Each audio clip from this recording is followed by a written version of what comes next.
Igbo chichiri mma ekele m unu dịka na-ekwu si ikwu dị anyị na mba dị anyị mma biko ka anyị chetakwa na-ekpe na aha m efula I still remain your favorite custodian of Igbo culture and tradition, High Chief Awuzie Golden Seed, the Oracle, or the Mbemekembunambo of the Holy Kedruna Lake Mwebere. Yes, in today's episode of Igbo history, we're going to be dealing with one particular existential battle that we have been fighting in Igbo land for a couple of years now. Yeah, that's the battle of identity expressed in our language.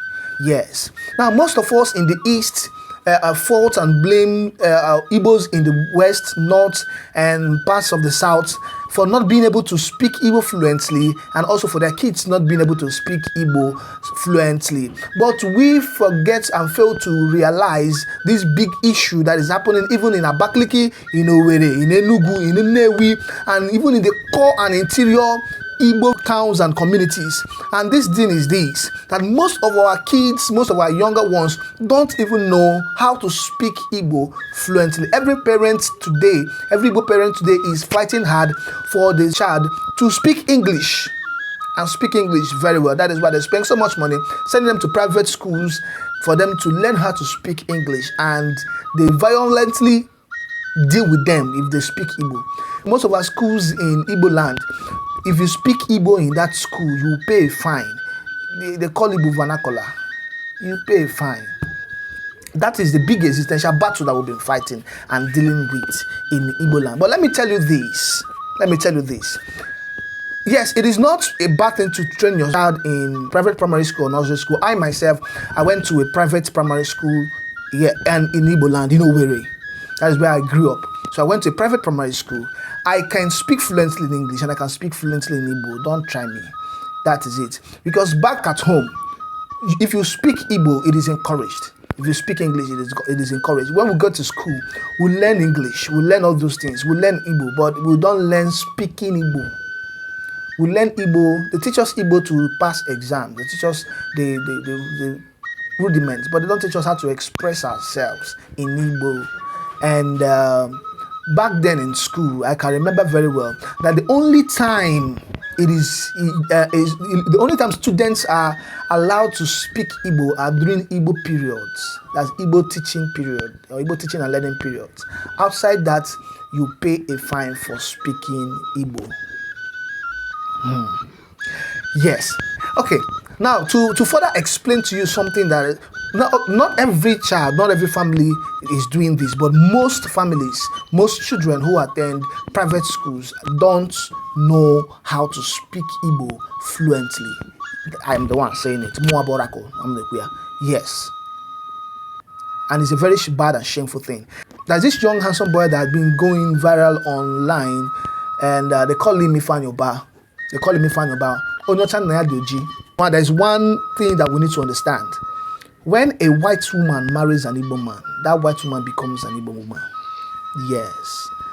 When a child is born by a white woman and fathered by an Igbo man, that child automatically is an Igbo boy. Yes. We have a lot of our Igbo sons and daughters out there in the United States, in the United Kingdom, and in different parts of the world who are doing well and who don't visit the Igbo land regularly. Yes, we have a whole lot of them, but it still does not negate the fact that they are Igbos and they understand their identity. So although most of them don't really understand their identity, but that is just the truth. So if I know I saw a particular video of him reporting a particular young boy to the father. Now, they were in Nnewi, Gongon. They were in Nnewi. And even right there in Nnewi, this young boy doesn't even know how to speak Igbo. It is Ifanyoba who was correcting and reporting that boy to the father, that this boy, if he asks him a question in Igbo, the boy will reply in English.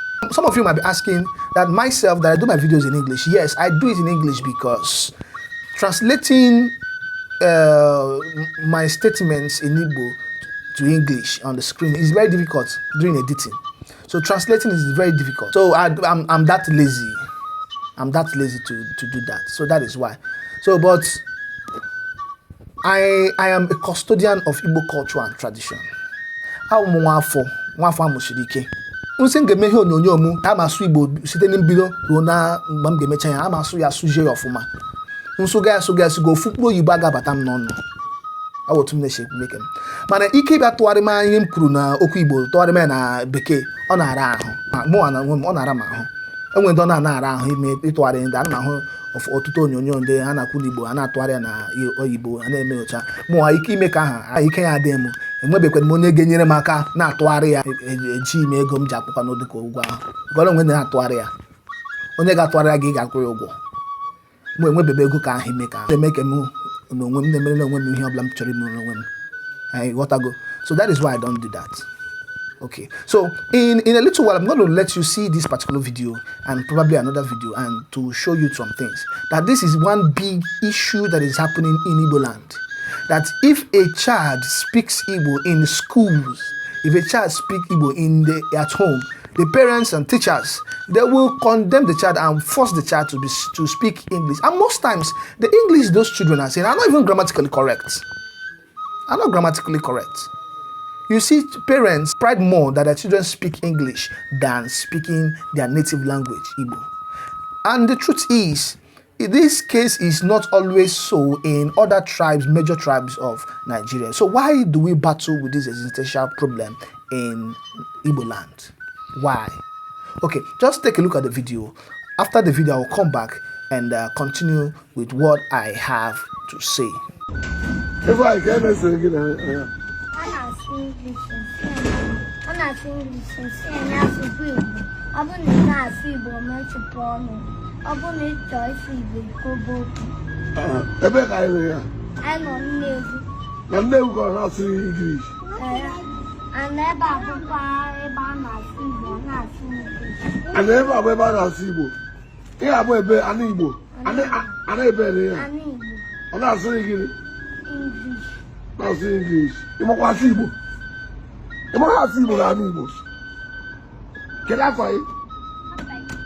Huh? Ozuna ba. No prosper Ike. Prosper Ike. Prosper Ike. Yes, Ike. Mane ma ha see Igbo. Imo ha see Igbo. Huh? Phone. Amoya ha. Yes, Baba. Sit down. Sit down. It's coming now. Baba ya na see Igbo.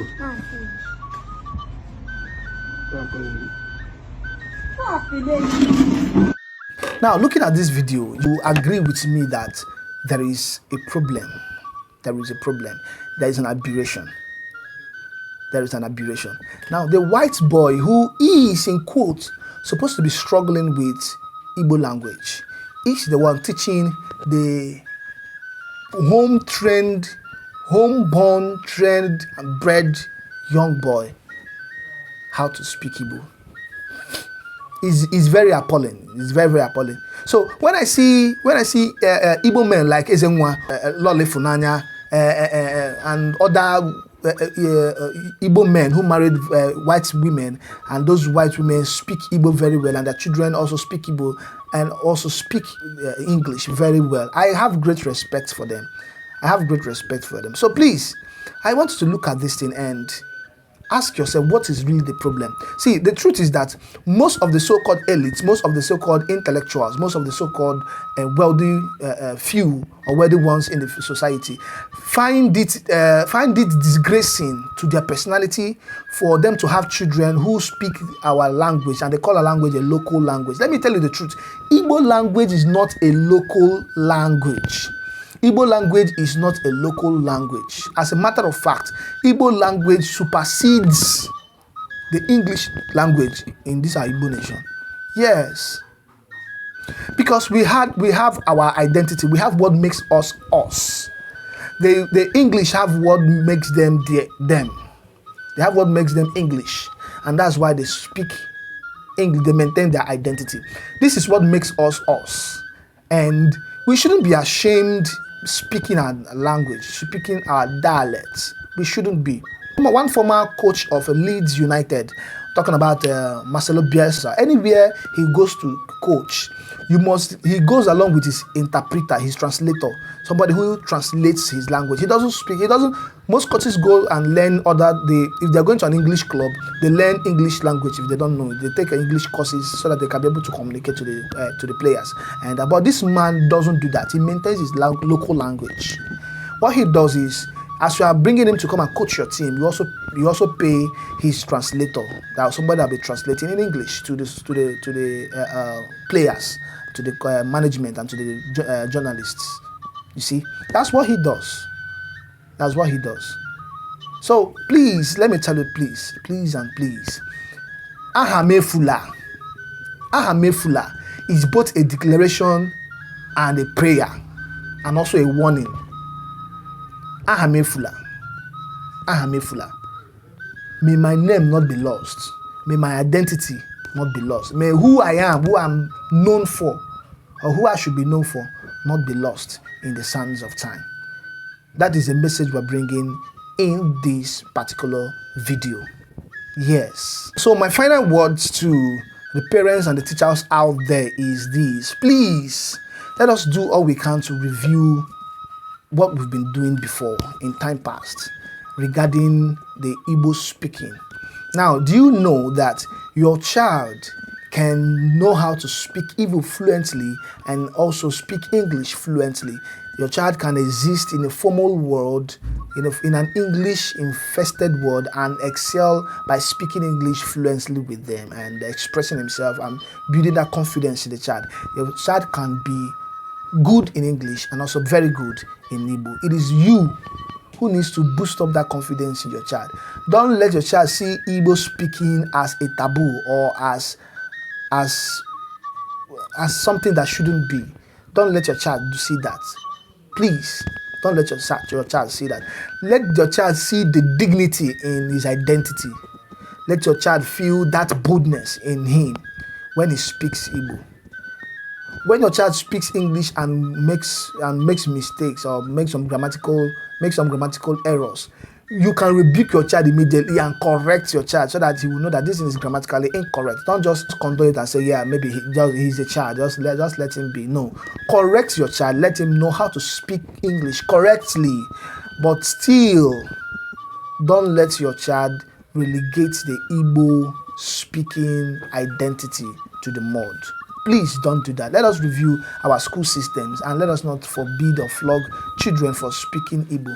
We can live in a society where our Igbos can know how to speak Igbo fluently, and when they cross over to mingle with the English, to mingle with other tribes, they can be able to speak English and communicate very well to them. All right, so till we see again, I still remain your favorite custodian of Igbo culture and tradition, High Chief Awuzie Golden Seed Oracle, or the Mbemeke Mbunambo of the Holy Kedru na Lekwebere. Ngwano ko boteta mara anyị mma.